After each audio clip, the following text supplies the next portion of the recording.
اللهم بارك على كما باركت.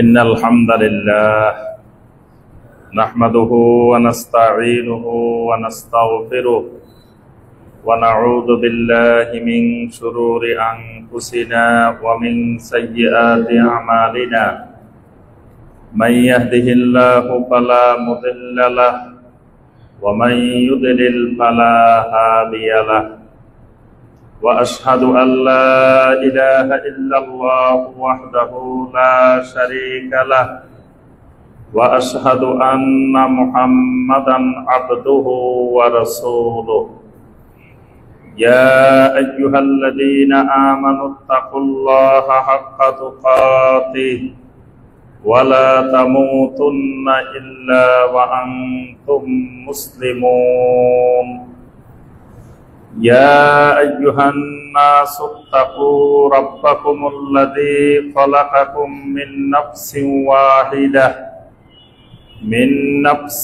واحدة وخلق منها زوجها وبث منهما رجالا كثيرا ونساء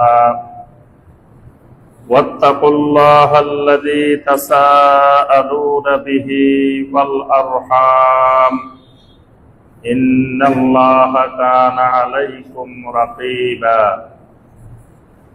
يا أيها الذين آمنوا اتقوا الله وقولوا قولا سديدا يصلح لكم أعمالكم ويغفر لكم ذنوبكم ومن يطع الله ورسوله فقد فاز فوزا عظيما أما بعد فإن خير الحديث كتاب الله وخير الهدى هدى محمد صلى الله عليه وسلم وشر الأمور محدثاتها وكل محدثة بدعة وكل بدعة ضلالة وكل ضلالة في النار فيا عباد الله رحمكم الله وأوصيكم وإياي بتقوى الله عز وجل فإن الله سبحانه وتعالى يرفع درجات المؤمنين بدرجات التقوى وإن الله عز وجل أعد الجنة للمتقين كما يقول سبحانه وتعالى في كلامه المجيد وسارعوا إلى مغفرة من ربكم وجنة عرضها السماوات والأرض أعدت للمتقين ويقول سبحانه وتعالى إن أكرمكم عند الله أتقاكم সম্মানিত মুসল্লিয়ানে কেরাম, আল্লাহ রাব্বুল আলামিনের দরবারে কোটি কোটি শুকরিয়া যে মহান রাব্বুল আলামিন আমাদেরকে 1445 হিজরি সনের 22 যুলকাদা তারিখে সালাতুল জুমুআ আদায় এবং খুতবাতুল জুমুআ শোনার উদ্দেশ্যে আল্লাহ রাব্বুল আলামিনের পবিত্র ঘর মসজিদে উপস্থিত হওয়ার পরে কোরআনে কারীম এবং হাদিসে নববী সাল্লাল্লাহু আলাইহি ওয়াসাল্লামের আলোকে আল্লাহ রাব্বুল আলামিনের দ্বীন সম্পর্কে সংক্ষিপ্তভাবে খুতবা পেশ করার এবং শোনার তৌফিক দিয়েছেন, সে মহান রাব্বুল আলামিনের শুকর আদায় করি। সকলে বলি আলহামদুলিল্লাহ। সম্মানিত মুসল্লিয়ানে কেরাম, আজকের খুতবায় আমরা যে বিষয়টি আলোচনা করার চেষ্টা করব ইনশাআল্লাহ, বিষয়টি হলো ফাদাইলুল উম্মাল ওয়া হুকুকুহুম ফিল ইসলাম, অর্থাৎ ইসলামের দৃষ্টিতে শ্রমিকের মর্যাদা এবং অধিকার, এই বিষয়টির উপরেই আমরা আজকে খুতবায় সংক্ষিপ্তভাবে আলোচনা করার চেষ্টা করব ইনশাআল্লাহ। বর্তমানে যে মাসটি আমাদের সামনে অতিবাহিত হচ্ছে, এই মাসটি হলো যুলকাদা মাস। যুলকাদা মানে হলো বসে থাকার মাস। কুউদ মানে বসে থাকা, কাদা মানে বসে থাকা। যুলকাদা মানে এই মাসটা বসে থাকার মাস। তো মাসটা বসে থাকার মাস কেন? জাহিলি যুগেও আরবেরা 4টি আশহুরে হুরুম, সম্মানিত 4টি মাসকে তারা মেনে চলত। জাহিলি যুগের মুশরিকেরা বর্তমান জামানার মুশরিকদের চেয়ে অনেক ভালো ছিল। তাদের এমন এমন অনেক গুণ ছিল মুশরিকদের, যে গুণগুলো বর্তমান জামানার মুশরিকদের নাই। নবী সাল্লাল্লাহু আলাইহি ওয়াসাল্লামের আগে বা ওই সময়ে জাহিলি যুগের যে মুশরিকেরা ছিল, তারা কিন্তু সাগরের মাঝখানে নদীতে বিপদ আপদে আক্রান্ত হইলে তারা কখনো তাদের দেবতাকে, তাদের কোনো খাজা বাবাকে, কোনো অলিয়া উলিয়াকে, কাউকে তারা ডাকতো না। তারা সেখানে সাগরে নদীতে খালেস ভাবে আল্লাহ রাব্বুল আলামিনের কাছে সাহায্য চাইত। এই কথাটা আল্লাহ পাক কোরআনে কারিমে অনেক জায়গায় বলছেন। ফাইদা রাকিবু ফিল ফুলকে দা'াবুল্লাহ মুখলিসিনা লাহুদ্দিন। তারা যখন নৌযানের মধ্যে আরোহণ করে, তখন তারা আল্লাহ রাব্বুল আলামিনকে এমন ভাবে ডাকে, মুখলিসিনা লাহুদ্দিন, খালেস ভাবে, একবারে আল্লাহ ছাড়া আর কাউকে ডাকে না। কিন্তু আমাদের এই বর্তমান জামানায় যারা শিরিক করে, তারা দেখবেন স্থলভাগের চেয়ে জলভাগে শিরিক আরো বেশি করে। যত জাহাজ আছে, যত লঞ্চ আছে, দেখবেন প্রত্যেক জাহাজের মধ্যে, লঞ্চের মধ্যে খাজা বাবা অমুক, খাজা বাবা অমুক, গাউসুল আজম অমুক নাম লেখা আছে এক একজনের। যত ফেরি আছে, ফেরির মধ্যে দেখবেন এরকম বিভিন্ন ধরনের নাম লেখা আছে। লঞ্চের মধ্যে নাম লেখা আছে, জাহাজের মধ্যে নাম লেখা আছে, যেটা জাহিলি যুগের মুশরিকদের ছিল না। তাহলে জাহিলি যুগের মুশরিকেরা সাগরে এত বেশি শিরিক করতো না। আমাদের দেশে যারা সাগরে মাছ ধরতে যায়, এরাও কিন্তু বিভিন্ন শিরিক করতে করতে মাছ ধরতে যায়। আপনারা যারা কক্সবাজার গেছেন, মহেশখালী, তারপরে আপনার আরো চট্টগ্রামের বিভিন্ন অঞ্চল, এখান থেকে যারা সাগরে মাছ ধরতে যায়, মাছ ধরতে যাওয়ার সময় তাদের কিছু নিয়ম কানুন আছে। এই নিয়ম কানুন গুলা সব শিরিকি পদ্ধতি। এবং তারা সাগরের মাঝখানে তাদের গাউসুল আজম, মাইজবান্ডারি, তাদের ওই বদর শাহ, তাদের মোকাম শাহ, তারপরে তাদের অমুক শাহ, এদেরকে ডাকাডাকি করে। তাহলে বোঝা যাচ্ছে যে ওই যুগের মুশরিকেরা এই দিক থেকে অনেক ভালো ছিল। সাগরের মাঝখানে মুখলিসিনা লাহুদ্দিন। আর যখন আল্লাহ রাব্বুল আলামিন তাদেরকে উদ্ধার করে স্থলভাগে নিয়ে আসতেন, আল্লাহ পাক বলেন ফাইদা নাজ্জাহুম ফিল বাররে ইদা হুম ইউশরিকুন, তখন তারা শিরিক করত। এরকম আরো অনেক গুণ ছিল মুশরিকদের, খুব ভালো ভালো গুণ। মুশরিকেরা প্রতি বছর হজ্জে বাইতুল্লাহ পালন করত, যদিও হজ্জে বাইতুল্লাহর মধ্যে তারা বিকৃতি করছে। তো ওই যুগের মুশরিকেরাও আশহুরে হুরুম, সম্মানিত 4টি মাসকে তারা মেনে চলত। আর আরব জাতির অভ্যাসে ছিল তারা যুদ্ধ বিগ্রহ, মারামারি এগুলা খুব পছন্দ করত। এক এক গোত্রের যুদ্ধ বিগ্রহ মাসকে মাস, বছরকে বছর, যুগকে যুগ চলতো শুধু যুদ্ধ বিগ্রহ। কিন্তু যখনই আশুরে হুরুম আসতো, সম্মানিত মাস আসতো, তখন তারা যুদ্ধ বিগ্রহ বন্ধ করে দিত। এবং তার শত্রু তার বাড়ির সামনে দিয়ে গেলেও তার উপর আক্রমণ করতো না।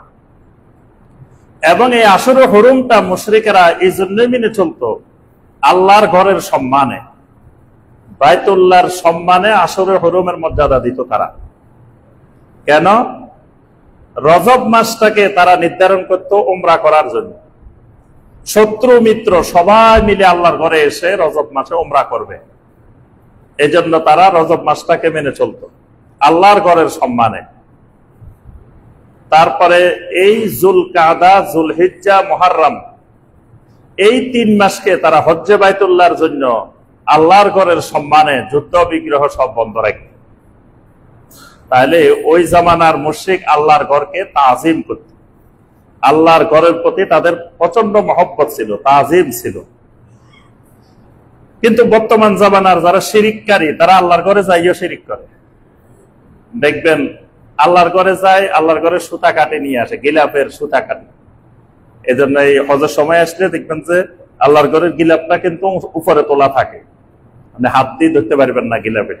এটা সৌদি সরকার অনেক দেখছে যে এখানে ক্যামেরায় ধরা পড়ছে, এই বাংলাদেশি, পাকিস্তানি, ইন্ডিয়ান এরা কেসে নিয়ে যায় চুরি করে, নিয়ে যায় আস্তে করে সুতা কাটে বা গিলাপ একটু কাটে চুরি করে নিয়ে আসে। বাংলাদেশে আনি তাবিজ বানায় বিক্রি করে, তাবিজের ব্যবসা করে আল্লাহর ঘরের গিলাপ। এই যে শিরিকি কর্মকাণ্ড আল্লাহর ঘরে গিয়েও থেমে নাই। তারপরে আপনার এখনকার অনেকেই আমাদের এই দেশের শিরিককারীরা ওখানে গেলে বাইতুল্লাহর এই ফজিলতময় সালাত, বাইতুল্লাহর ইমামদের পিছনে সালাত আদায় করে না। বাংলাদেশের অনেক হাজি আছে যারা বাইতুল্লাহর ইমামদের পিছনে সালাত আদায় করে না, জামাতে সালাত আদায় করে না। এরা হোটেলে বসে বসে সালাত আদায় করে। এরা বলে যে এই বাইতুল্লাহর ইমামদের পিছনে সালাত আদায় করা জায়েজ হবে না, কারণ এরা ওয়াহাবি, ওয়াহাবিদের পিছনে সালাত হয় না। এই জামানার মুশরিক ওই জামানার মুশরিকের চেয়ে আরো মারাত্মক, জটিল। তো ওই জামানার মুশরিক বাইতুল্লাহকে তাজিম করত, বাইতুল্লাহর তাজিমে তারা চরম শত্রু, তাদেরকেও তারা হাতের সামনে পাইলে আক্রমণ করত না। তো এই জুলকাদা মাসটা, এটা হলো আশুরে হুরুমের শুরু, মানে এখানে একসাথে 3 মাস, জুলকাদা, জুলহিজ্জা, মুহররম। শুরু হইতো জুলকাদা দিয়ে। এই মাসটা আসলে তাদের অস্ত্র শস্ত্র সব ঘরের কোনায় রেখে এটা তাদের বসে থাকার মাস। এই জন্য আরবেরা এই মাসটাকে নাম দিছে জুলকাদা। এই মাসটা আমাদের কাছে 2 দিক থেকে ফজিলতময়। একদিক থেকে ফজিলতময়, এটা হলো আশহুরুল হুরুম, এটা হলো সম্মানিত মাস। আল্লাহ রাব্বুল আলামিন কোরআনে কারীমের মধ্যে বলছেন, ইন্না ইদ্দাতাশ শুহুরি ইনদাল্লাহি 12 শাহরান ফি কিতাবিল্লাহ ইয়াওমা খালাকাস সামাওয়াতি ওয়াল আরদা মিনহা আরবাআতুন হুরুম যালিকাদ-দীনুল কাইয়্যিম। আল্লাহ পাক যেদিন আসমান জমিন সৃষ্টি করেছেন সেদিন থেকেই আল্লাহর কিতাবের মধ্যে নির্ধারিত লেখা 12টি মাস। আর 12টি মাসের মধ্যে মিনহা আরবাআতুন হুরুম, 4টি মাস হলো, আরবা মানে 4 মাস হলো সম্মানিত মাস, হুরুমের মাস। আর এই হুরুমের মাসকে সম্মান দেওয়া, তাজিম করা, এটাকে আল্লাহ পাক বলছেন যালিকাদ-দীনুল কাইয়্যিম, এটা হলো প্রতিষ্ঠিত দিন, এটা হলো কায়েম দিন, দীনুল কাইয়্যিম। তাহলে আমাদের 1 নম্বর হলো এই মাসটা আশুরে হুরুমের সম্মানিত মাস। এই মাসকে তাজিম করতে হবে। এই তাজিম করা প্রত্যেক ইমানদারের উপরে ফরজ। তো এই মাসকে কেমনে তাজিম করতে হবে? এই মাসের তাজিম হলো এই মাসে আল্লাহর নাফরমানি বন্ধ করে দেওয়া, গুনাহ ছেড়ে দেওয়া। এই মাস আসলে এই মাসে বেশি বেশি সিয়াম পালন করা, আশুরে হুরুমে বেশি বেশি সিয়াম পালন করা, আশুরে হুরুমে বেশি বেশি নফল ইবাদত করা, এগুলা হলো আশুরে হুরুমের তাজিম, হারাম মাসের সম্মান। দ্বিতীয়ত এই মাসটা আশহুরুল হজ, হজের মাস। হজের মাস কয়টা? হজের মাস কয় মাস? যে কেউ জানেন না? হজের মাস 3 মাস, আশহুরুল হজ। আল্লাহ পাক কোরআনে কারিমে বলছেন, আল হজ্জু আশহুরুম মা'লুমাত, আল হজ্জু আশহুরুম মা'লুমাত। হজ হলো নির্দিষ্ট কয়েকটা মাসে। তো হজের মাস বলা হয় শাওয়াল মাস, জুলকাদা মাস, যুলহিজ্জা মাস। এই 3 মাসের নাম হলো আশহুরুল হজ, হজের মাস। এই জন্য কেউ যদি শাওয়াল মাসে উমরা করে, হজের সময় হজ করে, এটা তার হজে তামাত্তু হবে। কারণ ওই শাওয়াল মাস হজের মাস শুরু হয়ে গেছে। কিন্তু রমজান মাসে উমরা করি, হজের সময় হজ করলে এটা হজে তামাত্তু হবে না, বা এহরাম সহকারে থাকলেও এটা হজে কেরান হবে না। কারণ রমজান মাসে তো হজের মাসে শুরু হয়নি। এই জন্য শাওয়াল থেকে হজের কার্যক্রম শুরু। এই শাওয়াল, যুলকাদা, যুলহিজ্জা, এই 3 মাস হলো আশহুরুল হজ, হজের মাস। তাহলে এই যুলকাদা হজের মাস।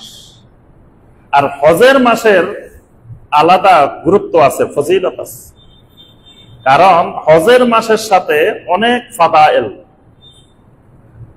যেমন ধরেন এই সময়টা, এই যুলকাদা মাসের বর্তমান সময়টা সমগ্র আসমান জুড়ে, জমিন জুড়ে, সাগর জুড়ে, পর্বত জুড়ে আল্লাহ রাব্বুল আলামিনের তাওহীদের স্লোগান, শিরিক মুক্তির স্লোগান, আসমান, জমিন, স্থলভাগ, জলভাগ, সাগর, নদী, পাহাড়, পর্বত সমগ্র জায়গায় প্রতিধ্বনিত হইতেছে একটি আওয়াজ, লাব্বাইক আল্লাহুম্মা লাব্বাইক, লাব্বাইক লা শারীকা লাকা লাব্বাইক, ইন্নাল হামদা ওয়ান নি'মাতা লাকা ওয়াল মুলক লা শারীকা লাক। এই স্লোগান আসমানে হইতেছে। প্রতিনিয়ত পৃথিবীর প্রত্যেকটা দেশ থেকে বিমান যাইতেছে। এই বিমানের মধ্যে হাজার হাজার মানুষ, নারী পুরুষ লাব্বাইক আল্লাহুম্মা লাব্বাইক বলতেছে। অর্থাৎ আকাশ জুড়ে লাব্বাইক আল্লাহুম্মা লাব্বাইকের ধ্বনি প্রতিধ্বনিত হইতেছে। হাজার হাজার মানুষ সাগরে জাহাজে করে যাচ্ছে, সাগরের মাঝখানে লাব্বাইক আল্লাহুম্মা লাব্বাইকের আওয়াজ উঠতেছে। অসংখ্য মানুষ স্থলভাগ দিয়ে যাচ্ছে, রোডে দিয়ে যাচ্ছে, বাসে করে যাচ্ছে, বিভিন্ন মাধ্যমে যাচ্ছে, সেখানে লাব্বাইক আল্লাহুম্মা লাব্বাইক প্রতিধ্বনিত হচ্ছে।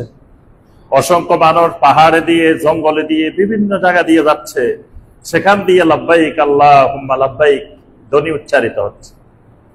তাহলে এই ধ্বনি উচ্চারিত হওয়া মানে এটা হাজিরা উচ্চারণ করতেছে। আল্লাহ পাক হাজিদেরকে উচ্চারণ করার সৌভাগ্য দান করেছেন। এটা আল্লাহ পাক একজন হাজিকে জীবনে মাত্র 2 বার উচ্চারণের সুযোগটা দেন, আর অন্য সময় দেন না। একটা সময় এহরাম, উমরার এহরামের নিয়ত করার পর থেকে হারামে পৌঁছা পর্যন্ত, আরেকটা সময় হজের সময় যুলহিজ্জার 8 তারিখ সকালে এহরামের সময় থেকে শুরু করে 10 তারিখ সকালে জামারায় পাথর নিক্ষেপ করা পর্যন্ত।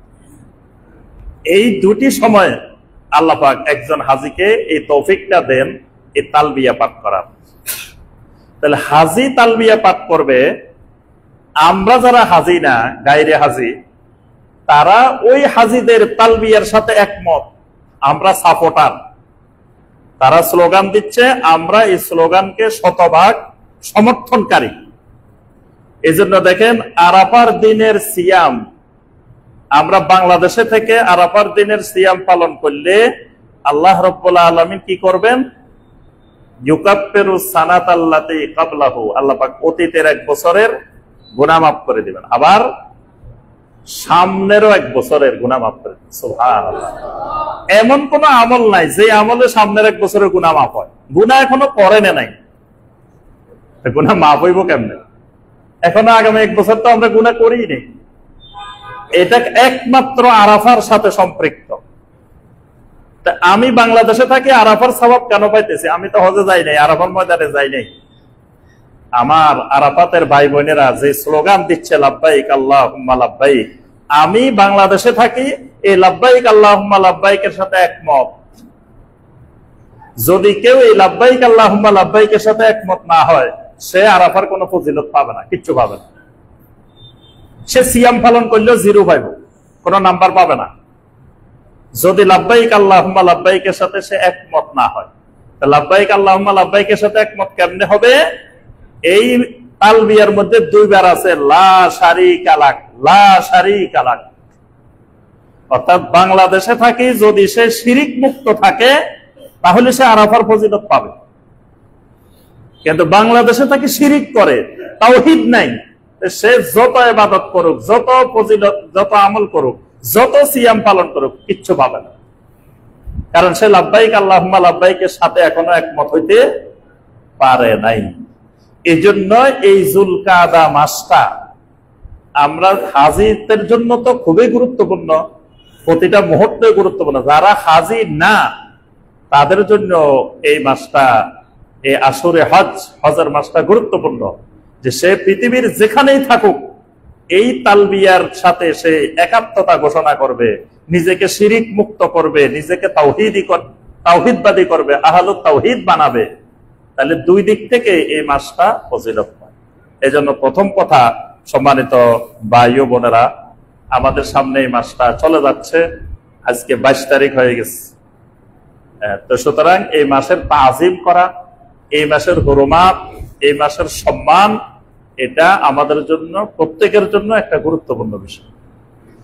দ্বিতীয়ত আমরা আসি আমাদের আজকের যে খুতবার আলোচনার বিষয়, যে ফাদাইলুল উম্মাল ওয়া হুকুকুল উম্মাল, অর্থাৎ শ্রমিকদের মর্যাদা এবং শ্রমিকদের অধিকার, দুইটা বিষয়। জমিনে আল্লাহ পাক প্রত্যেকটা মানুষকে শ্রমিক বানায় সৃষ্টি করছেন। আল্লাহর জমিনে যত মানুষ আছে প্রত্যেক মানুষ কি শ্রমিক, মানে মানুষের মূল পরিচয়টাই হলো শ্রমিক। মাল, শ্রমিকের এক বচন হলো আমেল, বহু বচন হলো মাল। তা আমেল মানে কি? আমলকারী। আল্লাহ পাক আমাদের সবাইরই সৃষ্টি করছেন আমল করার জন্যই, শ্রমের জন্যই সৃষ্টি করছেন।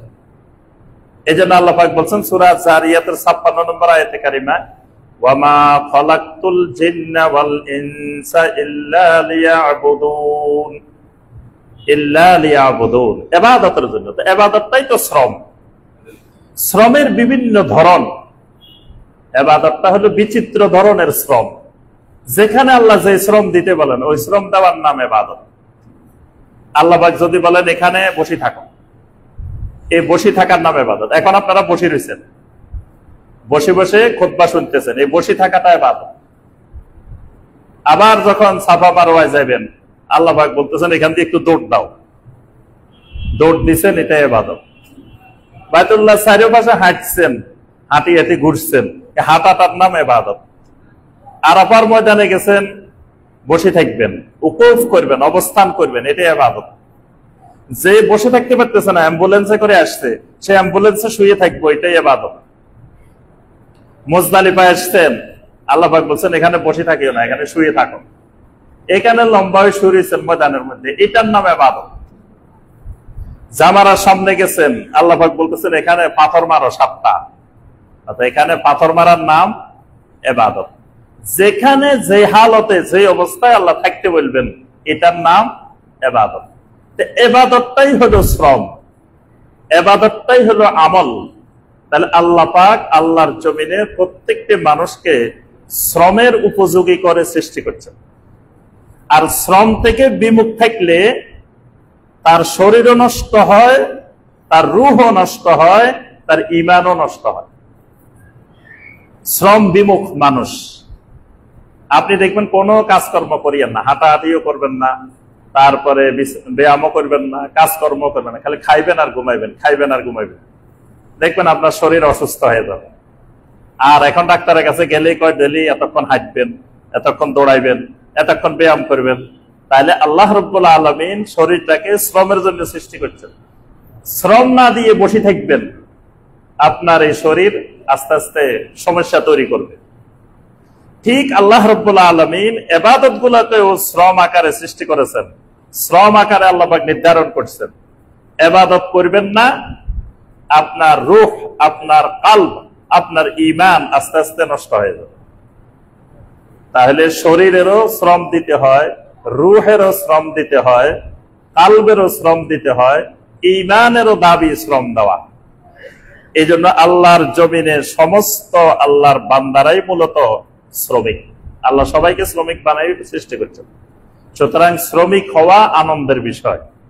শ্রমিকের ইসলাম অনেক মর্যাদা দিয়েছেন। এক নম্বরে আল্লাহর জমিনে সবচাইতে সম্মানিত মানুষ আল্লাহর নবীরা। নবীদের চেয়ে সম্মানিত, নবীদের চেয়ে মর্যাদাবান মানুষ জমিনে আর আসেও না, আসবেও না। নবুয়তটাই আল্লাহর সবচাইতে বড় নিয়ামত, এবং এটা কেউ চেষ্টা করলে পারে না। এটা আল্লাহ সুবহানাহু ওয়া তাআলা নিজে বাছাই করে নির্ধারণ করেন নবুয়তটা। আল্লাহর যত নবী পৃথিবীতে আসছেন সমস্ত নবীরাই শ্রমিক ছিলেন। সমস্ত আম্বিয়া আলাইহিমুস সালাম শ্রম দিয়ে জীবিকা উপার্জন করতেন। এই জন্য সহিহ আল বুখারীর হাদিস, আল্লাহ রাসূল সাল্লাল্লাহু আলাইহি ওয়াসাল্লাম বলছেন, মা বাআসাল্লাহু নাবিয়্যান ইল্লা রাআল গানাম, এমন কোন নবী আল্লাহ রাব্বুল আলামিন জমিনে পাঠান নাই যেই নবী ছাগল চরান নাই। সাহাবায়ে কেরাম জিজ্ঞাসা করলেন, ওয়া আনতা ইয়া রাসূলুল্লাহ, হে আল্লাহর রাসূল সাল্লাল্লাহু আলাইহি ওয়াসাল্লাম, আপনিও কি ছাগল চরাইছেন নাকি? আল্লাহ রাসূল সাল্লাল্লাহু আলাইহি ওয়াসাল্লাম বলেন, কুনতু আরআহা আলা কারারিত আলি আহলে মক্কা, আমিও তো মক্কাবাসীদের সামান্য কয়েক কিরাতের বিনিময়ে ছাগল চরাইতাম। আমি নবীও ছাগল চরাইছি, আমিও রাখাল। সুতরাং সমস্ত নবীরাই আল্লাহ জমিনে যত নবী পাঠাইছেন সবাই ছাগল চরাইছে। মুসা আলাইহিস সালামের পেশাই ছিল তিনি ছাগল চরাইতেন, মেষপালক ছিলেন। আদম আলাইহিস সালামের পেশাই ছিল তিনি কৃষক ছিলেন। নূহ আলাইহিস সালাম নাজ্জার ছিলেন। নাজ্জার মানে সূত্রধর, কাঠমিস্ত্রি, কাঠ দিয়ে বিভিন্ন জিনিস বানানো। ইদ্রিস আলাইহিস সালাম খাইয়াত ছিলেন, মানে তিনি টেইলার ছিলেন, কাপড় সেলাই করতেন, কাপড় বানাইতেন। তারপরে দাউদ আলাইহিস সালাম হাদ্দাদ ছিলেন, তিনি লোহার জিনিসপত্র, আমরা যেটারে কামার বলি, লোহার জিনিসপত্র তৈরি করতেন। এইভাবে সমস্ত আম্বিয়া আলাইহিমুস সালাম এক একটা পেশা অবলম্বন করতেন। সমস্ত নবীদেরকে অন্যান্য পেশার পাশাপাশি ছাগল কেন চড়াইছেন, এটার মুহাদ্দিসিনে কেরাম অনেক কারণ বর্ণনা করছেন। কি কারণে ছাগল চড়াইছেন? ছাগল চড়ানোর কারণ হলো যে এই আম্বিয়া আলাইহিমুস সালাম নবুয়ত দেওয়ার কয়েকদিন পরেই, কিছুদিন পরে যখন তারা নবুয়ত পাবেন, তখন তারা মানুষ চড়াইতে হবে। মানুষকে যে ফেতরত দিয়ে আল্লাহ বানাইছেন, মানুষের মধ্যে ছাগলের অনেকগুলো ফেতরত আছে। যে ছাগল চড়াইতে পারবে না সে মানুষও চড়াইতে পারবে না, আর যে ছাগল চড়ানোর অভ্যাস হয়েছে, ছাগল চড়াইতে পারে, সে মানুষ চড়াইতে পারবে। কিরকম অভ্যাস? গুরুত্বপূর্ণ কয়েকটা অভ্যাস আছে। একটা অভ্যাস হলো, ছাগল যদি দেখে সামনে পানি আছে বা কোনো কিছু সমস্যা, তাহলে এমন খুঁটি ধরব, এবার আপনি যত টানবেন রশি ছিঁড়ে যাইব, তো ছাগল আর সামনের দিকে যাবেন। মানুষ যদি বুঝে যে সে সামনে গেলে কোনো বিপদ আছে, কোনো সমস্যা আছে, যদি বুঝে যে আশেপাশের মানুষ যদি জানি যায় সে আলে হাদিস, তাহলে বিপদ আছে, তাহলে আবার দেখবেন আপনি তারে জোর করিও আর এই সাভার বাজার মসজিদে আনতে পারবেন না। সে এমন খুঁটি ধরব, একদিন এক উসিলা, একদিন এক ওসর, এক সময় এক উসিলা দিব। এরকম মানুষ যদি বুঝে তার সামনে কোনো সমস্যা আছে, বিপদ আছে, সে আর সামনে আগাবে না। এটা মানুষের ছাগলের অভ্যাস। মুসা আলাইহিস সালামের উম্মতেরা জিহাদে গেছেন, রাস্তার মধ্যে যায় যখন দেখছে বিপক্ষ শক্তি এত কঠিন, এক একজন বিশাল বিশাল দেহি, এক এক আঙ্গুরের খোসার মধ্যে মানুষ ঢুকে যেতে পারে, এত আঙ্গুর দেখি ভয় পাই গেছে। এই আঙ্গুর যদি এরকম হতো, এগুলো খায় যারা, তারা কিরকম? আঙ্গুর যদি এত বড় হয়, তা আঙ্গুর এগুলো যারা খায়, মানুষ এগুলো কিরকম? এবার মুসা আলাইহিস সালামের উম্মত বলতেছে, ইযহাব আনতা ওয়া রাব্বুকা ফাকাতিলা ইন্না হাহুনা কাঈদুন, আপনি আর আপনার রব যান, জিহাদ করেন, আমরা এখানে বসে রয়েছি, আর যাব না। মানে ছাগলের খুঁটি ধরে ফেলছে, আর সামনের দিকে যাবে না। এজন্য বদরের ময়দানে যখন সাহাবায়ে কেরাম গেছিলেন, আল্লাহু আকবার, তখন সাহাবায়ে কেরাম মিকদাদ ইবনে আসওয়াদ রাদিয়াল্লাহু তাআলা আনহু বলে উঠছিলেন, আমদা ইয়া রাসূলুল্লাহ লিমা আমারাকাল্লাহ, আল্লাহ রাব্বুল আলামিন আপনাকে যেদিকে যাওয়ার নির্দেশ দেন আপনি সেদিকে যান। ইন্না লা নাকুলু কামা ক্বালা বানু ইসরাঈল লি মূসা, বনি ইসরাঈলরা মূসা আলাইহিস সালামকে যেটা বলছে আমরা কখনো সেটা বলবো না। আমরা বলবো ইযহাব আনতা ওয়া রাব্বুকা ফাকাতিলা ইন্না মাআকুমা মুকাতিলুন, আপনি আর আপনার রব সামনের দিকে এগিয়ে যান, আর আমরা যতক্ষণ রূহ আছে, জীবন আছে, আমরা আপনাদের সাথেই আছি। সুবহানাল্লাহ। তো এই বনি ইসরাইলের যে অভ্যাসটা, এটা কিন্তু ছাগলের অভ্যাস। তারা সামনে বিপদ দেখে আর আগায় নাই, তারা থামে গেছে। তারপরে দেখবেন ছাগল ধরেন 1000, আপনি 1000 সবগুলোকে একদিকে নেওয়া লাগবে না, 4-5টাকে শুধু একদিকে নিয়ে যাবেন, বাকিগুলো এই 4-5টার দেখা দেখি সব চলে যাবে। তো মানুষ যদি কিছু এক জায়গায় জড়ো করতে পারেন, বাকিগুলাই বলবে যে মিয়া আমি না পাগল, কিছু বুঝি না। এরা বুঝে না এখানে লাখ লাখ মানুষ যে আইছে, মানুষ সব পাগল নেই, আমি না পাগল। যাকে জিজ্ঞেস করবেন সে বলবো যে ভাই আমি হয়তো কিছু বুঝি না, কিন্তু এখানে যে দেখেন এই যে লাখ লাখ মানুষ আসছে, এরা কি না বুঝি আসছে? সবাই জিজ্ঞেস করবেন, সবাই করবে আমি না বুঝি না। সবাই কি না বুঝে? আসলে সবগুলাই কেউ বুঝিয়ে আসে নাই, দেখছে যে এখানে হাজার হাজার মানুষ আসে, মানুষ এগুলোকে তো না বুঝি কি গেছে, এগুলো কিছু না কিছু তো বুঝে। এটা ছাগলের অভ্যাস, যে সে মানুষ দেখলে কোথাও কিছু মানুষ জড়ো করতে পারলে। এই জন্য ধর্ম ব্যবসায়ীরা সবচেয়ে বড় কৌশলটা যেটা নেয়, সেটা হলো আগে মানুষ জড়ো করে। 1 লাখ লোক, 2 লক্ষ লোক, 5 লক্ষ লোকের সমাবেশ, এবং এগুলোর লোক জড়ো করার জন্য এজেন্ট নিয়োগ করে প্রত্যেক থানায় থানায়, এবং বিভিন্ন জনকে এগুলোর জন্য আপনার টেন্ডার দিয়ে দেয় যে তোমরা এত হাজার লোক আনবা, এত লক্ষ টাকা পাবে, এত লোক আনবা, মাথা পিছু মাথা গোনা টাকা। এগুলো ধর্ম ব্যবসায়ীদের বিশাল কৌশল। প্রথমে একবার বড় আকারে লোক জড়ো করতে হবে, এই লোক জড়ো করাটা পরবর্তী মাঠে ময়দানে তার প্রভাব সৃষ্টি করবে।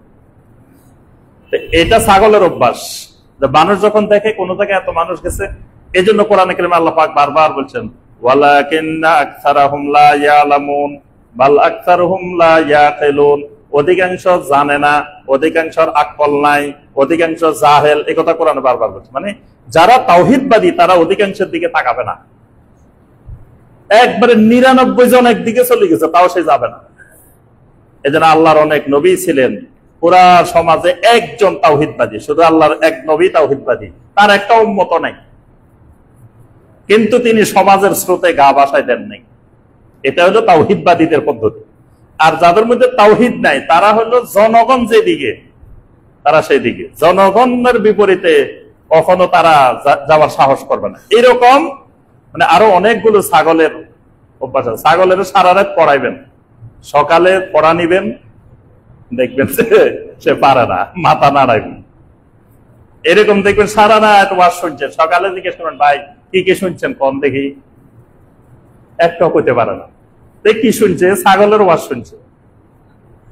কারণ এই যদি রাত্রে এত সারা রাত না শুনে, সে আধা ঘন্টা শুনতো, কিন্তু কিছু এলেম শিখতো, কিছু বুঝতো, তাহলে এটা তার অনেক কল্যাণে আসতো। দেখবেন আমাদের দেশে যারা শ্রোতা, এদেরকে আপনি ওয়াজের পরের দিন জিজ্ঞেস করেন ভাই কালকে যেখানে গেছেন সারা রাত তো শুনছেন, কি কি শুনছেন, 2-1টা কম দেখি, কিছু কইতে পারে না। কারণ হেতো এখানে গেছে কতক্ষণ নাচানাচি করব, কতক্ষণ লাফালাফি করব, কতক্ষণ গান শুনবো, কতক্ষণ এগুলো বিনোদনের জন্য গেছে, সে তো এলেম শিখতে যায় নাই, এজন্য বলতে পারে না। এই অভ্যাসগুলো ছাগলের অভ্যাস। তা আল্লাহ রাসূল সাল্লাল্লাহু আলাইহি ওয়াসাল্লাম বলেন, আল্লাহ পাক জমিনে যত আম্বিয়া আলাইহিমুস সালামকে পাঠিয়েছেন, সবাইকে আল্লাহ পাক আগে ছাগল চড়িয়েছেন। তাহলে আল্লাহর নবীরা শ্রম দিতেন, শ্রমিক ছিলেন সবাই, সকল নবী। তারা শুধু নিজেরা মানুষ হাদিয়া দিবে, তোহফা দিবে, এটা নিয়ে খাবে, বসে বসে জীবন যাপন করবেন, আল্লাহর নবীরা এভাবে জীবন যাপন করেন নাই। দাউদ আলাইহিস সালামকে তো রাষ্ট্রপ্রধান ছিলেন, রাষ্ট্রপ্রধান ছিলেন, কিন্তু দাউদ আলাইহিস সালাম রাষ্ট্র থেকে কোনো বাতা নিতেন না। তিনি এই যে লোহার জিনিসপত্র বানাইতেন, এইগুলো বিক্রি করে নিজের শ্রম দিয়ে, ওই অর্থ দিয়ে তিনি জীবন নির্বাহ করতেন। সুবহানাল্লাহ। এমনকি দাউদ আলাইহিস সালামের সিয়াম হলো, তিনি সারা বছর সিয়াম পালন করতেন। তিনি একদিন সিয়াম রাখতেন, একদিন ভাঙতেন, একদিন রাখতেন, একদিন ভাঙতেন। এভাবে বছরে যদি 354 দিন হয় আরবি বছরে, এই 354 দিনের অর্ধেক সময় দাউদ আলাইহিস সালাম সিয়াম পালন করতেন। সুবহানাল্লাহ। অথচ রাষ্ট্রের দায়িত্ব পালন করতেন, তিনি রাষ্ট্রপ্রধান ছিলেন। আল্লাহ রাসূল সাল্লাল্লাহু আলাইহি ওয়াসাল্লাম বলেন, মা মিন মুসলিমিন ইয়াজরিউ যারান আও ইয়াগরিসু গারসান ফায়াকুলু মিনহু তায়রুন আও ইনসানুন আও বাহিমাতুন ইল্লা কানা লাহু বিহি সাদাকা। কোন মুসলিম যদি কোন ক্ষেত খামারে কাজ করে, কৃষি কাজ করে, শস্য উৎপাদনের কাজ করে, অথবা কোনো গাছ লাগায়, তার এই গাছ থেকে, তার এই শস্য থেকে, তার এই ফসল থেকে পাখিরা খায়, মানুষ খায়, চতুষ্পদ জন্তু খায়। যেমন ধরেন ধান লাগাইছেন, এই ধান পাখিরাও খাইছে, আবার এগুলা থেকে মানুষও খাবে, আবার এগুলার যে খেরগুলা হয়েছে এগুলা গরু খাবে, এখানে গরু চতুষ্পদ জন্তুরও খাবার আছে, মানুষেরও খাবার আছে, পাখিদেরও খাবার আছে।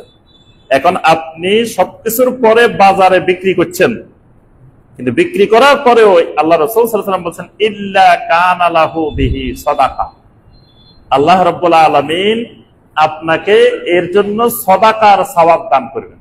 সুবহানাল্লাহ।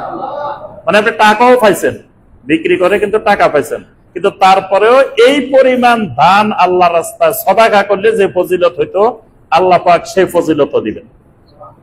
কেন দিবেন?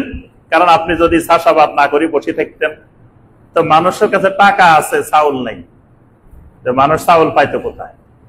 আপনি যে কষ্ট করে চাষাবাদ করছেন, এই কারণে আল্লাহ রাব্বুল আলামিন এই শ্রমের বিনিময়ে এই পরিমাণ শস্য, এই পরিমাণ ফল, এই পরিমাণ জিনিস সাদাকার ফজিলত আল্লাহ রাব্বুল আলামিন তাকে দান করবেন।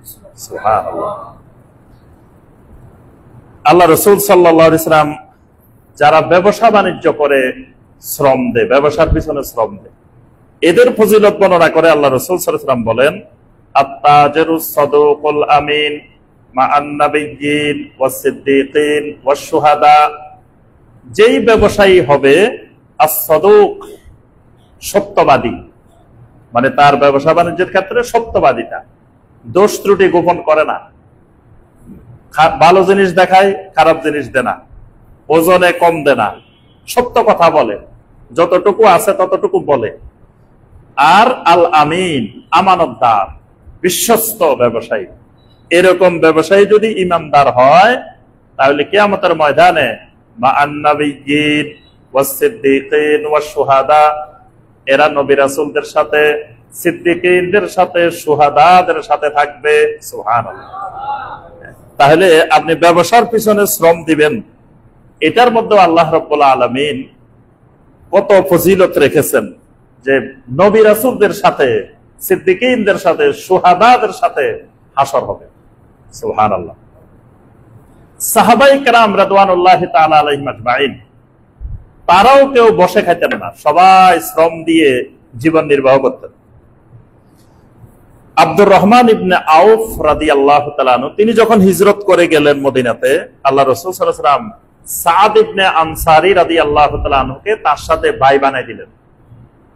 নবী সাল্লাল্লাহু আলাইহি ওয়াসাল্লাম একজন মুহাজির সাহাবীকে একজন আনসার সাহাবীর সাথে ভাই বানাই দিয়েছে, এবং এই ভাইগুলো এমন ভাই, আল্লাহু আকবার, যেটা জমিনে ইতিহাসে বিরল। মায়ের পেটের ভাইয়ের চাইতে এই ভাইদের মহব্বত, এই ভাইদের ভালোবাসা, ইমানি ভ্রাতৃত্ব তাদের মধ্যে এত গভীর ছিল। ইমানি ভাইয়ের জন্য তারা তাদের জায়গা জমিন অর্ধেক ভাগ করে ওই ভাইকে দিয়ে দিত। এখন মায়ের পেটের ভাই ভাইকে জায়গা জমিন দেয় না, বোনের জায়গা জমিন দেয় না, আর এদের সাথে আত্মীয়তার, রক্তের কোনো সম্পর্ক নাই। একমাত্র ইমানের কারণে হিজরত করে মদিনা মুনাওয়ারা আসছেন। নবী সাল্লাল্লাহু আলাইহি ওয়াসাল্লাম বলে দিয়েছেন, এই তোমার ভাই। বাড়িতে গিয়ে ঘরটাকে দুই ভাগে ভাগ করে ফেলতো, সাথে সাথে ভাগ করে অর্ধেক ভাইকে দিয়ে দিত। বাড়িতে গিয়ে জায়গা জমিন, খেজুর গাছ বা ফসল যা থাকতো অর্ধেক ভাগ করে ওই ভাইকে দিয়ে দিত। এমনকি যদি দেখতো যে ভাইয়ের কোনো টাকা পয়সা নাই, বিয়ে করতে গেলে টাকা পয়সা লাগবে, টাকা পয়সা পাইবো কোথায়, একজন স্ত্রীকে তালাক দিয়ে দিতেন যাতে ওই ভাই বিয়ে করতে পারে। কি ভ্রাতৃত্বের নমুনা! এই আব্দুর রহমান ইবনে আউফ রাদিয়াল্লাহু তাআলা আনহুকে সাদ ইবনে আনসারী রাদিয়াল্লাহু তাআলা আনহুর সাথে ভ্রাতৃত্বের বন্ধনে আল্লাহ রাসূল আবদ্ধ করে দিলেন। সাদ ইবনে আনসারী রাদিয়াল্লাহু তাআলা আনহু বাড়িতে গিয়ে ঘর ভাগ করে ফেলছেন, অর্ধেক জায়গা জমিন ভাগ করে ফেলছেন। এমনকি তার 4 জন স্ত্রীর মধ্য থেকে একজন স্ত্রীর সাথে কথাবার্তা বলে তার সাথে বিয়ে দেওয়ার জন্য তাকে তালাক দিয়ে রেডি করে রাখছে, তার সাথে বিয়েও দিবেন। তিনি বাড়িতে গিয়ে দেখে, আল্লাহু আকবার, ঘরের অর্ধেক ছাড়িয়ে দিছে, জায়গা জমিন ছেড়ে দিছে। তিনি অবাক হয়ে গেছেন। অবাক হয়ে তিনি বললেন, বারাকাল্লাহু লাকা ফি মালিকা ওয়া আহলিকা, আল্লাহ রাব্বুল আলামিন আপনার মালের মধ্যে, আপনার আহালের মধ্যে আল্লাহ বারাকা দান করুন। লা হাজাতা লি ফি যালিকা, আমার এগুলার কোনো কিছুর দরকার নাই, আপনার ঘরও দরকার নাই, জায়গা জমিনেরও দরকার নাই, আমাকে কিছুই দিবেন না। বরং হাল মিন সুকিন ফিহি তিজারা, আপনার আশেপাশে বাজারটা কোথায়, আমাকে একটু বাজারটা চিনাই দেন, আমি ওই বাজারে গিয়ে আমি ব্যবসা বাণিজ্য করে জীবন নির্বাহ করব। সুবহানাল্লাহ। আমি ব্যবসা জানি, আমাকে আপনি খালি বাজারটা দেখাই দিবেন, আপনাদের বাজার কোথায়, তাহলে আমি ওই বাজারে গিয়ে ব্যবসা বাণিজ্য করে আমার জীবন নির্বাহ করব। আপনার এগুলো দিয়ে আমি জীবন নির্বাহ করতে চাই না। কারণ নবী সাল্লাল্লাহু আলাইহি ওয়াসাল্লাম বলছেন, ওই রিজিকটা সর্বোত্তম যে নিজের হাতে কামাই করে ভক্ষণ করে। এটা তো আপনি আমারে দিচ্ছেন, এটার চেয়ে আমি যদি ব্যবসা করি, কামাই করি, ওই রিজিকটা আমার জন্য উত্তম। তখন তিনি এগুলো কিছুই নেন নাই। তিনি আব্দুর রহমান ইবনে আউফ রাদিয়াল্লাহু তাআলা আনহু ব্যবসা বাণিজ্য করে তিনি জীবন নির্বাহ করতেন। ইসলাম ওই রিজিকের মাধ্যমগুলোকে ইসলাম হারাম করেছে যে রিজিকের মাধ্যমে শ্রম দেওয়া লাগে না। শ্রমবিহীন অর্থ, শ্রমবিহীন কামাই, এটাকে ইসলাম হারাম করছে। কিরকম? সুদ। সুদকে ইসলাম হারাম করছে। কেন হারাম করছে? যে সুদের টাকা লাগায়, সুদের টাকা দেয়, তার কাম হয়েছে খালি বসে বসে হিসাব করা। ওয়াইলুল লিকুল্লি হুমাযাতিল লুমাযা আল্লাযী জামাআ মালান ওয়া আদ্দাদা। এর কাজ হলো খালি আদ্দাদা, মানে মাস শেষ হইব, 30 তারিখ হইব, হিসাব করব, আগে ছিল 1,20,00,000, এই মাসে হয়ে গেছে 1,30,00,000, সুদ যোগ হয়েছে, এ বসে বসে হিসাব করতেছে। এই হিসাব করা ইসলামে নিষিদ্ধ। এজন্য আল্লাহ পাক বলছেন, আল্লাযী জামাআ মালান ওয়া আদ্দাদা, যারা মাল জমা করে আর বসে বসে হিসাব করে, আল্লাহ পাক এদের নিন্দা করছেন এখানে। তাহলে এই সুদের মাধ্যমে শ্রম বিনিয়োগ হয় না। যে সুদে কাজ কারবার লাগায়, যে সুদের ব্যবসা করে, সে শ্রমবিহীন বসে বসে হিসাব করে আর টাকা ইনকাম করে। ইসলাম এটাকে হারাম করে দিছে। কারণ যদি দুইজনে মিলে ব্যবসায় বিনিয়োগ করে মুদারাবা পদ্ধতিতে বা মুশারাকা পদ্ধতিতে, তখন ওই ব্যবসাটার পিছনে দুইজনেরই সবসময় প্রচেষ্টা থাকবে ব্যবসাটা যাতে লস না হয়। কারণ লস হলে তো যে টাকা দিছে হেরো লস। কিন্তু সুদী যে সুদ দিছে, সে তার ব্যবসা কি হইতেছে না হইতেছে খোঁজ খবরও নিবে না, চেষ্টাও করবে না। কারণ হের ব্যবসা হইলে হোক, না হইলে নাই, আমার টাকা তো চলে আসবে। সে নিশ্চিন্তে বসে আছে। আরেকজন ঝুঁকির মধ্যে আছে, 100% ঝুঁকি নিয়ে বসে আছে বিনিয়োগকারী, কিন্তু যে সুদে টাকা দিছে সে 100% ঝুঁকি মুক্ত। ইসলাম এই ঝুঁকি মুক্ত একজন বসে থাকবো, আরেকজন ঝুঁকি নিয়ে থাকবে, এটাকে ইসলাম সমর্থন করে না। এই জন্য ইসলাম এটাকে হারাম করে দিছে। যদি দুইজনই ঝুঁকির মধ্যে থাকে সমভাবে, তখন দুইজনই এটার পিছনে শ্রম দিবে। তাহলে শ্রমবিহীন উপার্জন ইসলাম পছন্দ করে না। ঘুষ, রিশওয়া, বসে বসে অফিসে ঘুষ খাইবে, টাকা নিবে, আরেকজন এটা কষ্ট করে কামাই করে এনে এনে তাকে দিবে, এটা ইসলাম অনুমোদন করে না। চিন্তাই করবে, আরেকজনের টাকা পয়সা লুট করে নিয়ে যাবে, এটা ইসলাম সমর্থন করে না। অর্থাৎ নিজের শ্রম দিয়ে অর্থ উপার্জন, এটাকে ইসলাম সমর্থন করে। এবং যে শ্রম দেয়, যে শ্রমিক, এদেরকে আল্লাহ রাব্বুল আলামিন অনেক মর্যাদা দান করছেন। সেই কৃষি খাতে দিক, ব্যবসা বাণিজ্য দিক, অফিসে দিক, শ্রমের মাধ্যমে যে উপার্জন, এটাকে ইসলাম পছন্দ করে। অর্থাৎ ইসলামে শ্রমিকের অনেক মর্যাদা। আল্লাহ রাসূল সাল্লাল্লাহু আলাইহি ওয়াসাল্লাম শ্রমিকের মর্যাদা বর্ণনা করতে গিয়ে বলছেন, ফামান কানা আখুহু তাহতা ইয়াদিহি ফালইউতি'মহু মিম্মা ইয়াকুল, যে তোমার অধীনস্থ থাকবে তাকে তুমি যা খাইবে তাকেও তা খাওয়াইবা। ওয়াল ইয়ালবিসহু মিম্মা ইয়ালবিস, তুমি যা পরবে তাকেও সেটা পরাইবা। তুমি যেটা খাইবা তাকেও সেটা খাওয়াইবা, একই খাবার। তুমি যেটা পরবা তাকেও সেটা পরাইবা। তার সাধ্যের উপরে তার উপরে কোনো কিছু চাপিয়ে দিও না, কাজকর্ম। বরং মানে তোমার এই সাধ্যের উপরে কিছু চাপাই দিলে যে জুলুম হবে, আল্লাহ রাব্বুল আলামিন তোমার থেকে এই জুলুমের প্রতিশোধ দিবে। এভাবে অনেক আয়াত আছে, হাদিস আছে এই ব্যাপারে। আমরা এবার আসি হুকুকুল উম্মাল, শ্রমিকের অধিকার। আল্লাহ পাক একজন শ্রমিকের কি কি অধিকার দিয়েছে। 1 নম্বর অধিকার, শ্রমিকের আত্মসম্মান রক্ষা করার অধিকার। একজন শ্রমিক, তিনি শ্রমিক হইলেও তার কিন্তু একটা আত্মসম্মান আছে। এই আত্মসম্মানটা শ্রমিকের বজায় রাখা, এটা শ্রমিকের অধিকার। তার আত্মসম্মান নষ্ট করা যাবে না। প্রয়োজনে আপনার ভালো লাগতেছে না, আপনি শ্রমিক রাখবেন না, কিন্তু তাকে আপনি মারলেন, তার উপরে অত্যাচার করলেন, তাকে অপমান করলেন, এই আত্মসম্মান নষ্ট করা যাবে না। আল্লাহ রাসূল সাল্লাল্লাহু আলাইহি ওয়াসাল্লামের হাদিস, সুনান আন-নাসাঈর হাদিস। আম্মা জান আয়েশা বলেন, মা দারাবা রাসূলুল্লাহ সাল্লাল্লাহু আলাইহি ওয়াসাল্লাম ইমরাতান লাহু ওয়ালা খাদেমান কাত্তুন। আল্লাহ রাসূল সাল্লাল্লাহু আলাইহি ওয়াসাল্লাম জীবনে কোনোদিন কোন স্ত্রীকে প্রহার করেন নাই, কোন স্ত্রীর গায়ে আল্লাহ রাসূল হাত তোলেন নাই, স্ত্রীকে আল্লাহ রাসূল মারেন নাই। ওয়ালা খাদেমান কাত্তুন, জীবনে কোন খাদেমকে নবী সাল্লাল্লাহু আলাইহি ওয়াসাল্লাম প্রহার করেন নাই, আঘাত করেন নাই, একটা থাপ্পড়ও দেন নাই কোন খাদেম। নবী সাল্লাল্লাহু আলাইহি ওয়াসাল্লামের সবচাইতে প্রধান খাদেম যিনি, তিনি হইলেন আনাস রাদিয়াল্লাহু তাআলা। আনাস রাদিয়াল্লাহু তাআলা বলতেছেন, ওয়াল্লাহি লাকাদ খাদিমতুহু 9 সিনিন, আল্লাহর কসম আমি নবী সাল্লাল্লাহু আলাইহি ওয়াসাল্লামের 9 বছর খেদমত করছি। এই 9 বছরের মধ্যে মা আলিমতু ক্বালা লিশাইইন সানাতু লিমা ফাআলতা কাযা ওয়া কাযা, কখনো আমি এমন কিছু করেছি যেটা নবী সাল্লাল্লাহু আলাইহি ওয়াসাল্লাম জানার পরে আমাকে বলেন নাই, এই এটা করলা কেন, এটা করলা কেন, এই কথা কোনোদিন বলেন নাই। ওয়ালা লিশাইইন তারাকতু হালা ফাআলতা কাযা ওয়া কাযা, আমি কিছু করি নাই, আমাকে বলেন এই এটা করলা না কেন, করলা না কেন। অর্থাৎ নবী সাল্লাল্লাহু আলাইহি ওয়াসাল্লাম, আমি এই 9 বছর খেদমত করছি, আল্লাহ রাসূল সাল্লাল্লাহু আলাইহি ওয়াসাল্লাম কখনো আমার সাথে এরকম ব্যবহার করেন নাই। তাহলে 1 নম্বর অধিকার, শ্রমিকের, সে শ্রমিক হোক তার একটা সম্মান আছে। সে ফিয়ন হোক, সে যত নিম্ন পদস্থ হোক, সে একবার ঝাড়ুদার হোক, কিন্তু তারও একটা আত্মসম্মান আছে।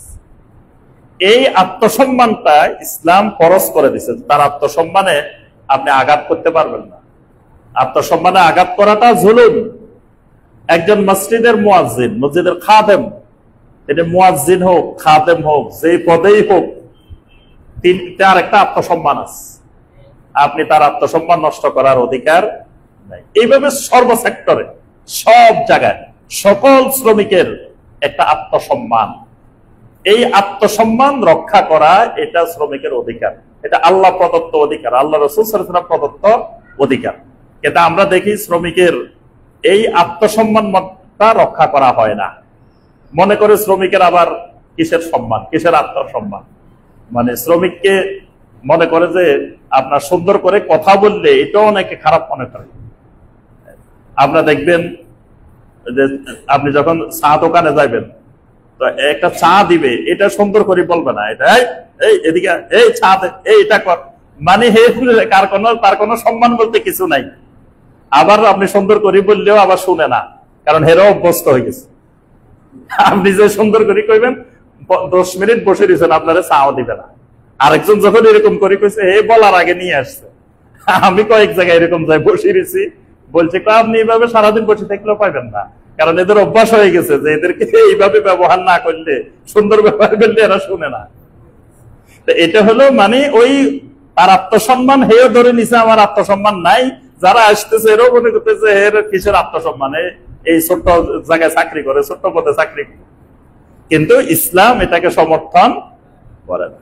2 নম্বর তার অধিকার, যে শ্রমটা দিবে ওই শ্রমের সাথে চুক্তিবদ্ধ মজুরি পাওয়ার অধিকার। শ্রম দেওয়ার আগে তার সাথে চুক্তিবদ্ধ হওয়া, এটা ইসলামে ফরজ। 10 টাকা জিনিস হোক, আপনি ধরেন রিক্সায় উঠবেন, আপনি এখান থেকে এখানে 20 টাকা ভাড়া হয়, এটাও বলে উঠবেন, তার সাথে চুক্তিবদ্ধ হয়ে উঠবেন, ভাই এখান থেকে এখানে কত। অনেক সময় রিক্সা ড্রাইভারকে দিয়েন, উঠে যান, অসুবিধা নাই। পরে ভাড়া হয়েছে 10 টাকা, ওখানে গেছেন 50 টাকা, কারণ আগে যে কথা বলি উঠেন নাই। এখন তো আপনি এবার আত্মসম্মান, আপনার সম্মান বোধের জন্য বাধ্য হয়ে 50 টাকা দেওয়া লাগবে, না হয় আপনার রিক্সাওয়ালা সেখানে মান সম্মান সব নষ্ট করে দিব। আর মানুষ সব তার পক্ষে থাকবো, বলবো যে মিয়া তুমি এখানে আসছো, তুমি ভাড়া দিতেছ না কেন, আপনি কিছু বলতেও পারবেন না।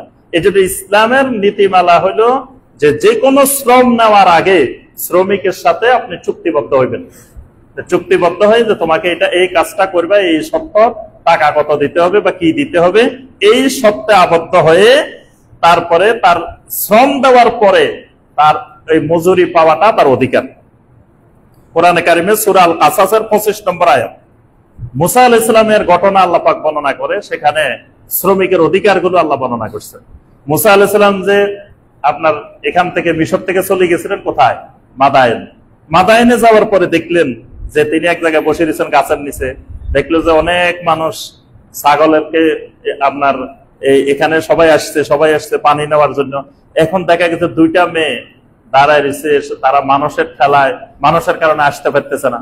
মুসা আলাইহিস সালাম যাই জিজ্ঞাসা করছেন, কি ব্যাপার, তোমরা কি জন্য আসছো? তখন বলছে আমরা পানি পান করাইতে আসছি, কিন্তু মানুষের জন্য তো পারতেছি না। তো মুসা আলাইহিস সালাম নিয়ে পানি পান করাই দিচ্ছে। তারপর পরে এরা বাড়ির চলে গেছে। বাড়ির যে এদের বাবাকে বলছে যে আমাদেরকে একজন মানুষ এরকম এরকম আমাদেরকে পানি পান করাই দিচ্ছে। তখন মুসা আলাইহিস সালাম পানি পান করাই দিয়ে গাছের নিচে বসে রয়েছেন। সূরা আল কাসাসের 25 নম্বর আয়াতে আল্লাহ পাক বলছেন, তখন ওই মানুষটা বাড়ি থেকে তখন খবর দিচ্ছেন, একজনকে পাঠাইছেন যে লোকটাকে ডেকে নিয়ে আসো। তখন সে এসে বলছে, ইন্না আবি ইয়াদউকা লিয়াজজিয়াকা আজরা মা সাকাইতা লানা, তুমি যে আমাদেরকে পানি পান করানোর কাজে সহযোগিতা করছো, এটার উজরত নেওয়ার জন্য আমার আব্বা তোমাকে ডাকতেছে। সুবহানাল্লাহ। মানে এখানে ওই যে সে যে শ্রমটা দিছে, এই শ্রমের মজুরি পাওয়াটা তার অধিকার, এই অধিকারের জন্য তিনি ডাকছেন। আল্লাহ পাক ওই ব্যক্তির নাম বলেন নাই। তিনি কেউ কেউ বলে যে সোহাইব আলাইহিস সালাম, সোহাইব আলাইহিস সালাম না, সোহাইব আলাইহিস সালামের যুগ আর মুসা আলাইহিস সালামের যুগ ভিন্ন, একজন আরেকজনের সাথে দেখা হয় নাই। তিনি মাদায়েনের একজন দিনদার মানুষ, সালেহীন মানুষ। এজন্য তিনি দিনদার হওয়ার কারণে জানেন যে লোকটা যেহেতু তোমাদেরকে সহযোগিতা করছে, সুতরাং সেই মজুরিটা পাওয়ার অধিকার। 3 নম্বর, চুক্তির সময় যে শর্তগুলো দেওয়া হয়েছে, সেই শর্তগুলো শ্রমিকও পাওয়ার অধিকার আছে, মালিকও পাওয়ার অধিকার আছে, দুইজনেই পাওয়ার অধিকার। চুক্তিতে যে শর্তগুলো, মানে সে মজুরি দিবে কত আর এই দিক থেকে কত দিবে, দুইটা যে চুক্তিতে আছে, দুই পক্ষই দুইটা পাওয়ার অধিকার। এই জন্য নবী সাল্লাল্লাহু আলাইহি ওয়াসাল্লাম বলেছেন, লা দরারা ওয়ালা দারারা। ইসলামের নীতিমালা হলো নিজেও ক্ষতিগ্রস্ত হওয়া যাবে না, আরেকজনকেও ক্ষতিগ্রস্ত করা যাবে না। আর চুক্তি রক্ষা করা ফরজ। সূরা আল মায়েদার 1 নম্বর আয়াতে, ইয়া আইয়ুহাল্লাযীনা আমানু আউফু বিল উকুদ, তোমরা তোমাদের চুক্তিগুলা রক্ষা করো। আর ঋণ আদায়ে টালবাহানা করা বা মজুরি আদায়ে টালবাহানা করা এটা হারাম। নবী সাল্লাল্লাহু আলাইহি ওয়াসাল্লাম বলেছেন, মাতলুল গানিয়্যি যুলমুন, টাকা আছে আপনার দেওয়ার মতো আছে, কিন্তু আপনি আরেকজনের থেকে ঋণ নিয়ে দিতেছেন না। অনেক মানুষের অভ্যাস আছে, নিতে পারলে আর দেনা, এবং লাস্টে ঝগড়া করতে করতে করতে একসময় কয় আমি চাইছি দিবি কেন। এরকম হয়েছে, আমাকে একজন বলতেছে যে ভাই মানে তার টাকা নিচে দেনা তো দেনা দীর্ঘদিন হয়ে গেছে, একদিন ঝগড়া করতে করতে আবার কাছে আমি টাকা চাইলে তোর কাছে চাইছি, দিলি কেন, মানে হে দিয়েও অপরাধ করছে, দিছে কেন, আমি চাইছি ভালো কথা, তুই দিলি কেন, দেওয়াটাই অপরাধ হয়েছে। তাহলে এই সামর্থ্য থাকার পরেও ঋণ আদায়ের তালবাহানা করা, নবী সাল্লাল্লাহু আলাইহি ওয়াসাল্লাম বলছেন এটা জুলুম, এটা হারাম। কিয়ামতের ময়দানে আল্লাহ পাক 3 ব্যক্তির বিরুদ্ধে ঝগড়া করবেন। আল্লাহ বলছেন, আনা খাসিমুহুম ইয়াউমাল কিয়ামah, আমি 3 ব্যক্তির বিরুদ্ধে ঝগড়া করব। এক ব্যক্তি হলো কারা? তারা হলো রাজুলুন ইস্তাজারা আজীরান ফাস্তাওয়াফা মিনহু ওয়া লাম ইউতা আজরাহু, যে একজন শ্রমিক নিয়োগ করছে, তার থেকে যথাযথ কাজও করাই নিছে, কিন্তু তার মজুরি দেয় নাই। আল্লাহ পাক নিজে বাদী হয়ে ওই মজুরি আদায় করে দিবেন। তাহলে এই মজুরি পাওয়ার যে শর্তগুলো, এগুলো পাওয়া তার অধিকার। নবী সাল্লাল্লাহু আলাইহি ওয়াসাল্লাম বলেন, আতুল আজীরা আজরাহু ক্বাবলা আন ইয়াজিব ফারাকু, শ্রমিকের ঘাম শুকানোর আগে তার মজুরিটা তুমি পরিশোধ করে দাও। এজন্য মাস শেষ হওয়ার পরে 30 তারিখ পর্যন্ত আপনার চুক্তি, 30 তারিখ শেষ হইলে যথাসম্ভব তাড়াতাড়ি তার মজুরিটা আদায় করে দেওয়া, এটা তার অধিকার। 4 নম্বর অধিকার যেটা, যে স্বাস্থ্যের জন্য ক্ষতিকর শ্রমিকের বা যেটা তার মানসিক অবস্থার জন্য ক্ষতিকর, এইরকম কোন কাজে শ্রমিককে বাধ্য করা যাবে না, এটা হারাম, এটা জায়েজ নেই। তার মানে শরীরের জন্য, স্বাস্থ্যের জন্য ক্ষতি হবে এই কাজটা করলে, অথবা তার মানসিকভাবে ক্ষতিগ্রস্ত হবে, এরকম কাজে বাধ্য করা যাবে না। মুসা আলাইহিস সালামকে যখন ওই মাদায়েনের ব্যক্তি তখন তাকে শ্রমিক নিয়োগ দিচ্ছেন, তখন বলছেন ওয়ামা উরিদু আন আশুক্কা আলাইকা সাতাজিদুনি ইনশাআল্লাহু মিনাস সালিহিন, আমি তোমার উপরে কোনো কাজ চাপাই দিব না, ইনশাআল্লাহ তুমি আমাকে সালেহিন পাইবা। মানে তোমার যে কাজের জন্য নিয়োগ দিতেছি এই কাজে করাবো, এর বাইরে কোনো কষ্টদায়ক কাজ তোমাকে দিয়ে করাবো না, আর আমাকে তুমি সালেহিন পাইবা। তাহলে 5 নম্বর যে অধিকারটা সেটা হলো শ্রমিকের অভিযোগ করার অধিকার থাকবে, বিচার প্রার্থনার অধিকার থাকবে। আর 6 নম্বর যে অধিকারটা সেটা হইলো কোন শ্রম ইসলাম বিরোধী কাজে, দিন বিরোধী কাজে দেওয়া যাবে না, এটা হারাম। এজন্য শ্রম বিনিয়োগের সময় আগে দেখতে হবে আমাকে যে কাজে খাটানো হবে কাজটা হালাল না হারাম। আপনাকে চাকরি দিচ্ছে সুদী প্রতিষ্ঠানে, এই সুদী প্রতিষ্ঠানে শ্রম দেওয়া হারাম, সুদী প্রতিষ্ঠানের ড্রাইভার হওয়াও হারাম, সুদী প্রতিষ্ঠানের আপনার দারোয়ান হওয়াও হারাম, সুদী প্রতিষ্ঠানের বাবুসি হওয়াও হারাম, সুদী প্রতিষ্ঠানের যে কোনো কাজে আপনি শ্রম দিতে পারবেন না। শ্রম দেওয়ার অর্থ হলো আপনি ওই হারামটাকে সহযোগিতা করতেছেন। ঠিক একইভাবে সিগারেটের ফ্যাক্টরি, সিগারেট বানায়, বিড়ি বানায়, আপনি সেখানে শ্রম দেওয়া আপনার জন্য হারাম। তারপরে যেখানে এরকম হারাম জিনিস মদ বানায়, মাদক দ্রব্য বানায়, এখানে আপনি যেই পদে যেই পোস্টে যেখানেই হন জারুদার হওয়া হারাম। তার অর্থ হলো আপনি এই কাজটাকে সহযোগিতা করবেন। গাড়ি দিয়ে পরিবহন করবেন ওইটা, এটাও হারাম। কারণ আল্লাহ পাক সূরা আল মায়েদার 2 নম্বর আয়াতে বলেছেন ওয়া তাআবানু আলাল বিররি ওয়াত তাকওয়া ওয়ালা তাআবানু আলাল ইসমি ওয়াল উদওয়ান, তোমরা একজন আরেকজনকে নেকির কাজে, তাকওয়ার কাজে সহযোগিতা করো, কিন্তু গুনাহের কাজে, সীমা লঙ্ঘনের কাজে একজন আরেকজনকে সহযোগিতা করবে না। এজন্য হারাম কোনো কাজে শ্রম বিনিয়োগ করা যাবে না। সর্বশেষ 7 নম্বর যে অধিকারটা শ্রমিকের সেটা হলো একজন মুসলিম শ্রমিক আল্লাহর ইবাদত পালনের অধিকার। মানে মুসলিম শ্রমিক অবশ্যই সে জামাতে নামাজ পড়ার তার অধিকার আছে। মালিক যদি বলে যে তুমি জামাতে নামাজ পড়তে পারবে না, এটা বাধ্য করা যাবে না। এটা বাধ্য করলে সে জালেম। এটা তাকে সে আপনার জামাতে সালাত আদায়ে তাকে সুযোগ দিতে হবে। তারপরে টাকনুর উপরে প্যান্ট পরবে, এটা তার অধিকার। যদি বলে যে না আমি আমার এখানে চাকরি করলে টাকনুর উপরে প্যান্ট পরা যাবে না, তাহলে সে জুলুম করলো। তারপরে দাড়ি রাখা তার অধিকার, মুসলিমের অধিকার। যদি বলে যে না আমার প্রতিষ্ঠানে দাড়ি রাখা যাবে না। তারপরে হেজাব, পর্দা একজন মুসলিম নারীর অধিকার। যদি বলে যে না আমাদের এখানে কিন্তু বোরকা তরকা পরা যাবে না, আমাদের এখানে এটা করা যাবে না, এটা শ্রমিকের অধিকার থেকে তাকে বঞ্চিত করছে, এটা তার উপরে জুলুম। এজন্য শ্রমিকের জন্য এই চাকরি করা হারাম। যেখানে আল্লাহর দিন পালনে বাধা আসবে ওই চাকরি কোন মুমিনের জন্য বৈধ না। আল্লাহ রাব্বুল আলামিন আমাদের সবাইকে আল্লাহর দ্বীনের বিধিবিধানগুলো সঠিকভাবে জানার, বোঝার, মানার তৌফিক দান করুন। আল্লাহ রাব্বুল আলামিন আশুরে হুরুম যুলকাদা মাসের তাজিম করার আল্লাহ পাক আমাদের সবাইকে তৌফিক দান করুন। ইবাদাল্লাহ রাহিমাকুমুল্লাহ, আকুলু কাওলি হাদা ওয়া আস্তাগফিরুল্লাহ লি ওয়া লাকুম ফাস্তাগফিরু ইন্নাহু হুয়াত তাওয়াবুর রাহিম। ইন্নাল হামদালিল্লাহ